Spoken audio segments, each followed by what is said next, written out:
Hello everybody. That was unconvincing. Hello everybody, welcome to the Wonky angle where I talk about electronic music, both new and old.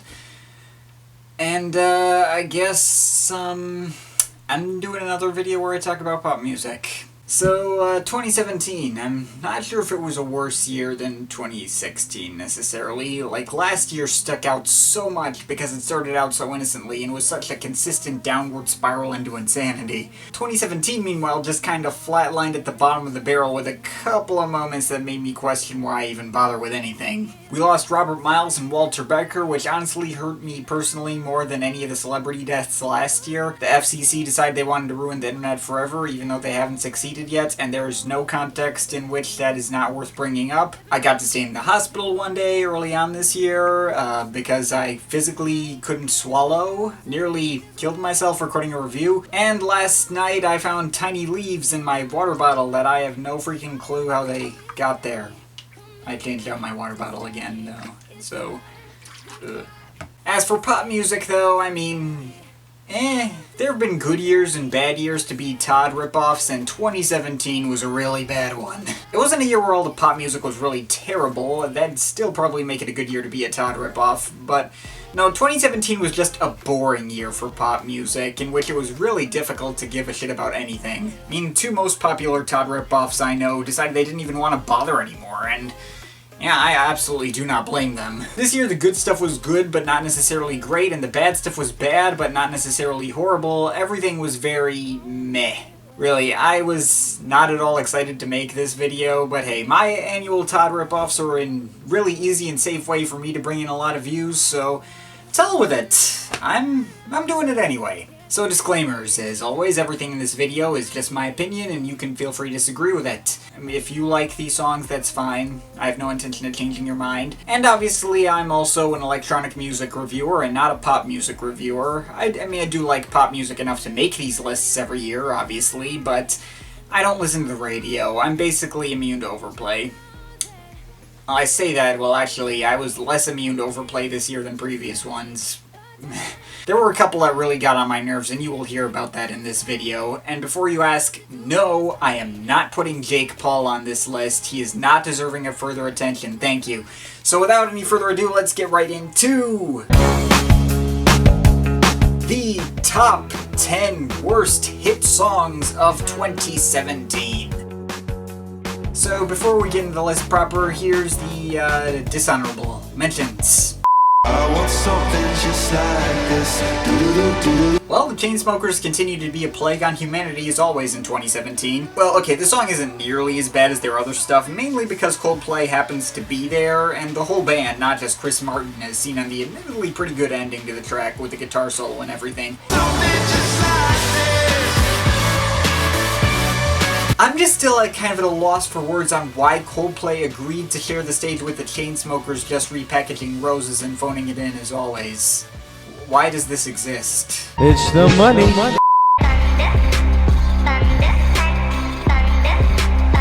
I swear I used to like these guys at one point. That must just be my imagination. By the way, you like that part of the video where those weird alien characters are riding in cars and it looks and sounds just like a car commercial? Funny how weirdly perfect that is, huh? Oh, look what you made me do.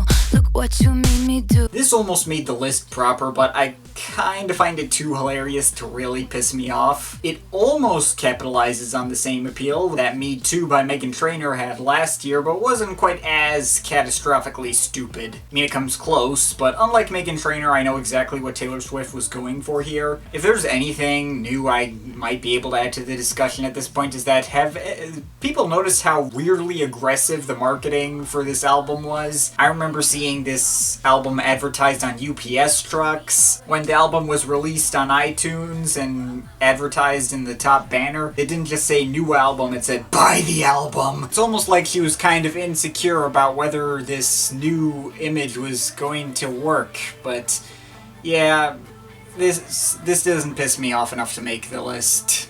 Why did The old Taylor. fall out of the tree? I don't know. Why? Why? Because it was dead. See? That's funny. Not Kai goes worst, but come on, why is Tropical House still a thing at the end of 2017? Can we please just leave this trend behind and move on to the next one for next year? I mean, seeing Kai go on a hospital bed throughout this video is a pretty good metaphor for how well his formula has held up, not only through him, but through everyone else jumping on the bandwagon. So give them all to me and I'll give mine to you. Jesus, this track is one of the most awkward sounding things I've heard in a while. Also, she apparently claims to have issues. To quote one of her other singles, don't look that one up, by the way, that's actually even worse. Oh, I've been shaking. I love it when you go crazy. You take all my inhibitions. Okay, not really. This song actually isn't that bad at all. Certainly nothing compared to Treat You Better, which still hasn't left my life and I'm much more generally annoyed by at this point. Reason why I mention this at all is because I missed the opportunity last year to talk about Dylan Gardner. Now, come on, let's get started. Just don't leave me broken hearted. Oh. This guy you probably have never heard of unless either A, you live in Chicago and pay really close attention, or B, you pay attention to the Shane Dawson podcast, apparently. I do not. I know him because his dad and my dad are friends. And no, that's not why I'm plugging him. I'm plugging him because anytime I've heard his music, all I can think of is this guy is like if Shawn Mendes were actually really good. As far as pop music with a tiny little bit of rock influence in there goes, this guy is much more well-deserving of your time. As for Mendes, okay, I'm not exactly a big fan, but no, I basically only put him on this list because more people are going to watch it and see this shameless plug. There's Nothing Holding Me Back is a perfectly good song, probably not material for either list, honestly. So check out Dylan Gardner, and we now return to our regularly scheduled actual dishonorable mentions.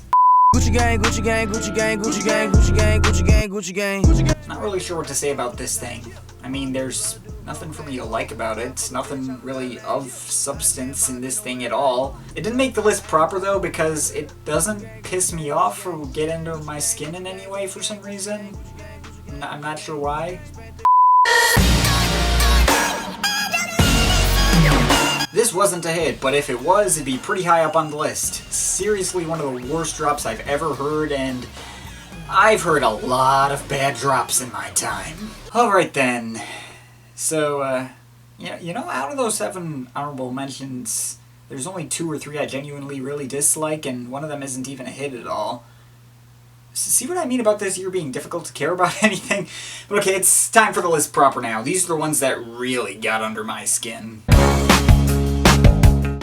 Number 10. Body like a back road, driving with my eyes. I don't feel totally right including this since I've never really been into country music in general all that much. I mean, country is like the exact opposite of electronic music in every way, and I avoid talking about the genre since I know I'm most likely just going to make myself look like an idiot. But I think this is a pretty safe pick. And it does, in fact, come off to me as really uncomfortable for really obvious lyrical reasons. I mean, just look at the freaking title. Going into more detail, I feel is best left up to other people more qualified to talk about it, particularly looking forward to seeing Mark from Spectrum Pulse rage over this one. But I won't waste any more of your time on a pick you probably kinda already saw coming anyways. Number 9.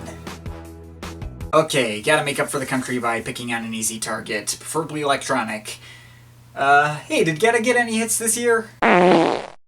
Ooh, perfect. In the list you go. When it comes to you,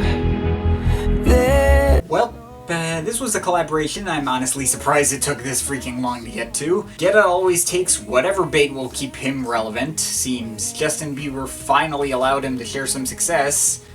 My god, the 2014 me would be horrified at the prospect of a Getta Bieber collab. The 2017 me, who now knows Bieber just entails boring nowadays, is unsurprised by any of this. And Getta, of course having no style of his own, needs to feed off someone else, and as for who to stylistically rip off for this one, let's spin the wheel. And the winner is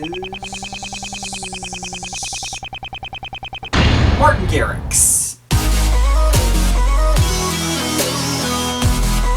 Lumpy awkward synths, pitch-shifted vocals, perfect. You could pass as a Martin Garrix track.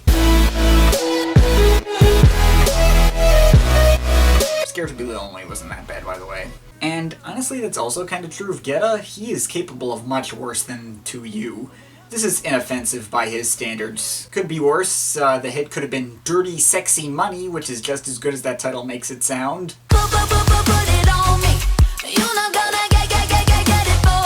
Or Light My Body Up, which, Light my body up.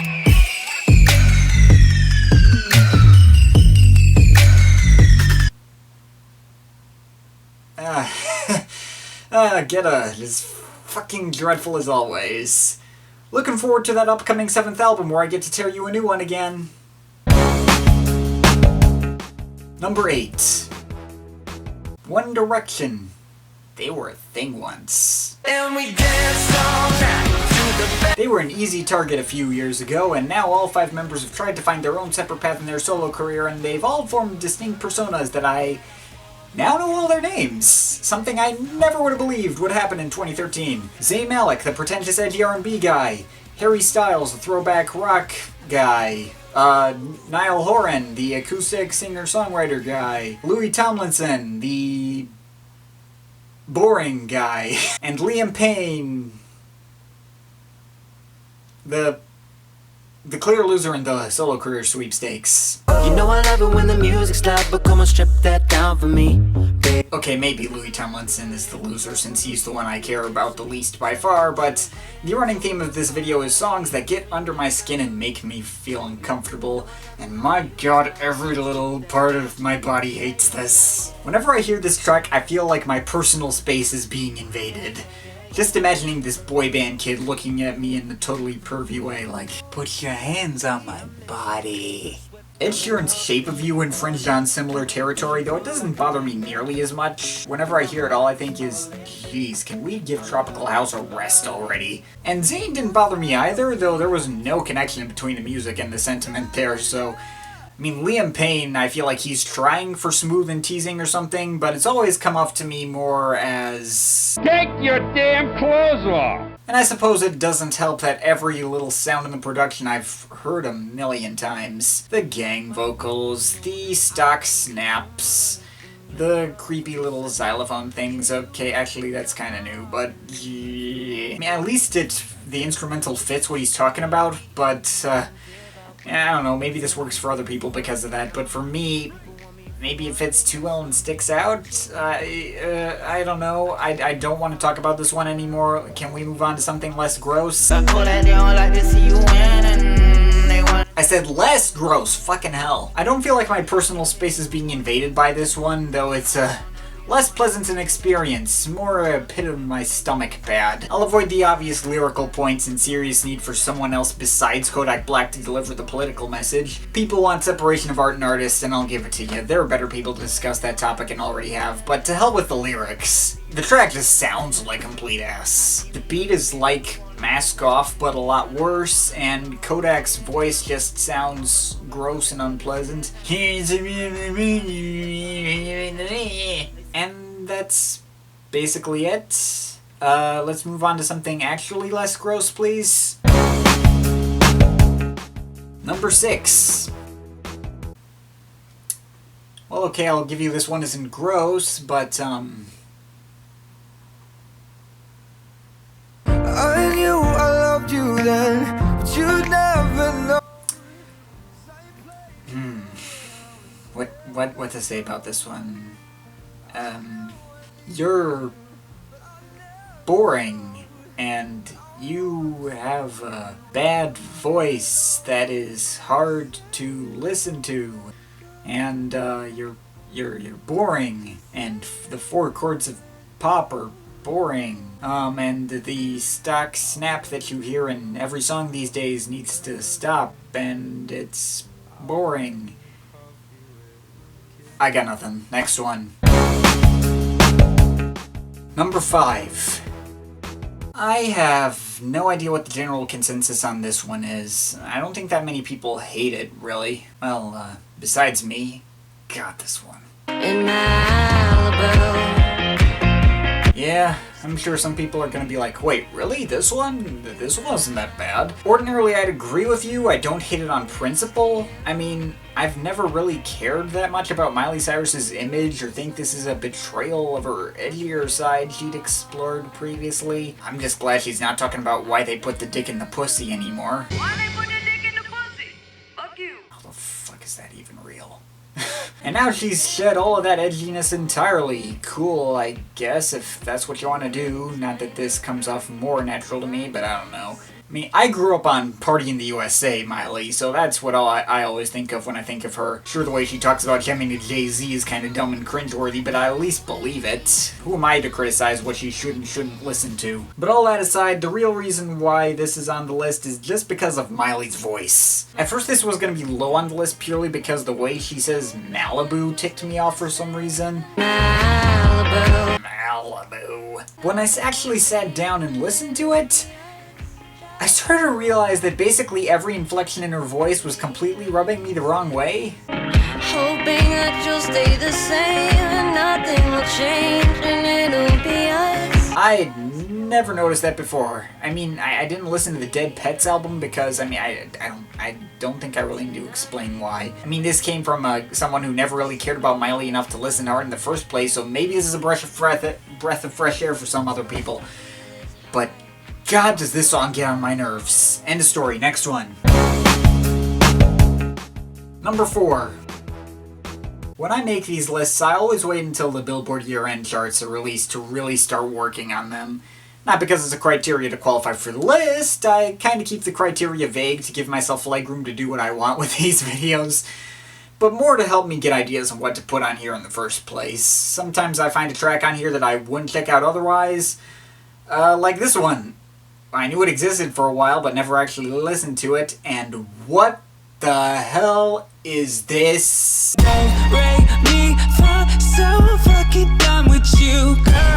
So this is Black Bear. Okay. Apparently he's a friend of Mike Posner or something. I've heard they did something together which might be good, but I haven't bothered to check it out myself. So apparently people like this guy, sure, if you say so. For me though, this immediately turned me off with just one listen. I mean, I also kind of don't even like the idea. The hook is, I'm do re mi fa so fucking done with you, which is kinda corny. And he doesn't even sing the do re mi notes.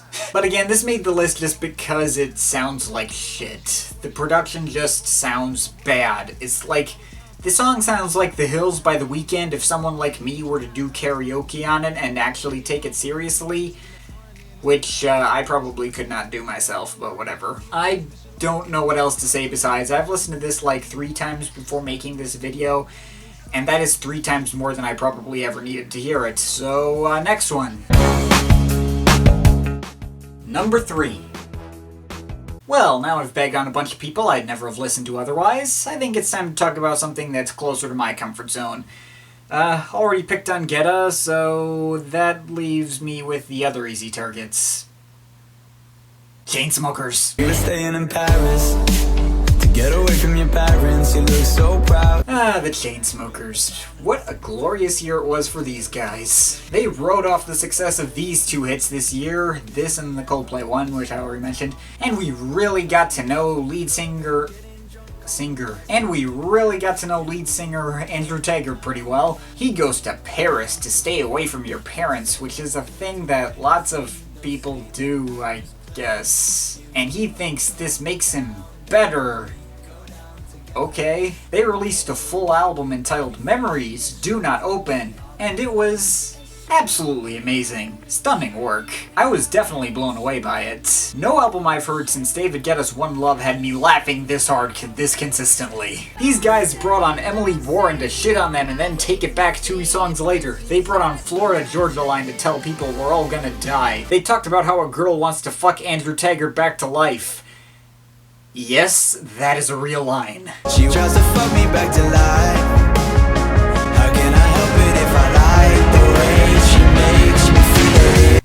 Absolutely fucking glorious. This is the part where I get to act like less of an insecure wimp and more like a smug jackass, because the whole time I heard that album, all I could think of was, I told you guys they were shitheads. I totally soaked up all the universal hatred for that album and enjoyed every moment of it. Yes, I know, Schadenfreude. Maybe I have bagged on them too much. I mean, I don't actually think Roses or Don't Let Me Down or even Something Just Like This are truly bad songs, just mediocre ones. But their album has the potential to kill off their career entirely, and God do I hope that's the case. Good riddance, Chainsmokers. Hope you guys have a 2017. They're gonna rebound now, aren't they? Number 2. Number 2. Oh, on the topic of number 2. I'm going to be very mature and highbrow and overlay flatulent sound effects over every time I hit my hand with this water bottle, like so. Excellent.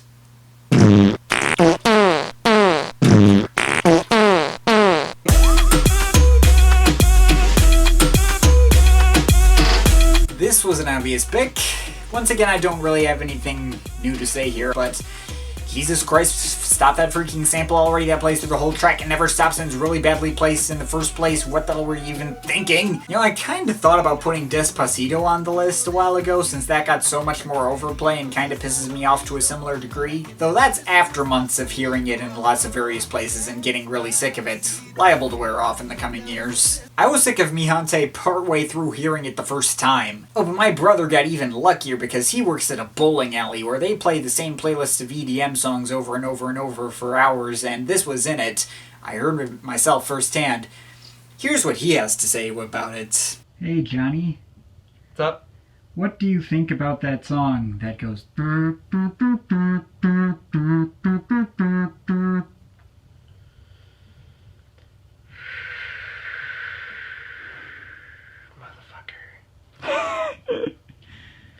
Why that one? That one, yes.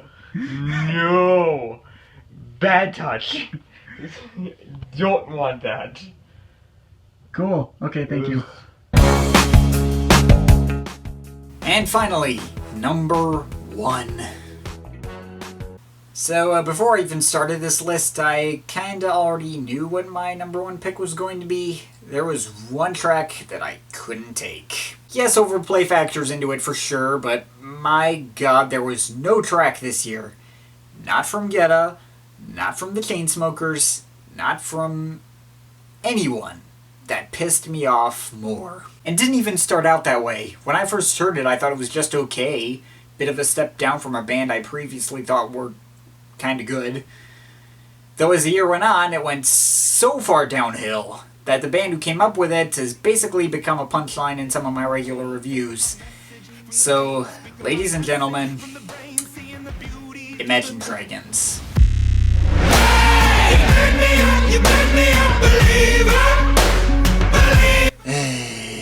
So let's look at this. What created the perfect conditions for Imagine Dragons to top my list? Well, obviously Overplay was one. I don't listen to the radio specifically to avoid this kind of thing happening to me, but this showed up in commercial after commercial after commercial, and after a while it made me not want to buy anything that used their track in an ad. It's not a track that works for repeat listens, but it was obviously specifically designed for that.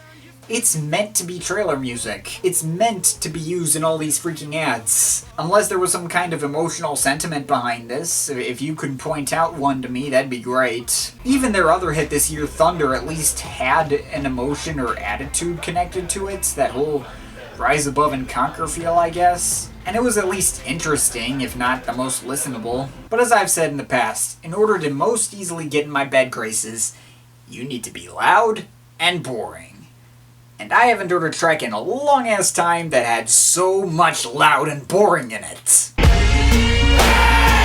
This is a track that was guaranteed to piss me off, even if not initially, definitely by the end of the year, hammering its nothingness into my brain like some blunt force repeatedly hitting me on the head. Fuck Imagine Dragons. Fuck all the commercials that decide to use this song, and fuck this song in general. Let's hope let's hope I never get to hear this track ever again. And, yeah. I guess I'm gonna have to leave it at that. this was not as fulfilling as I thought it was going to be. But yeah, whatever. Of course, this is all just my opinion. You can feel free to disagree with it. If you like Imagine Dragons still, that's cool. I mean, you've accomplished something I haven't. But, I guess I'd like to hear your thoughts, so leave the comments in the comment thing down there. But yeah, that's pretty much it. That's all for today. See you next time.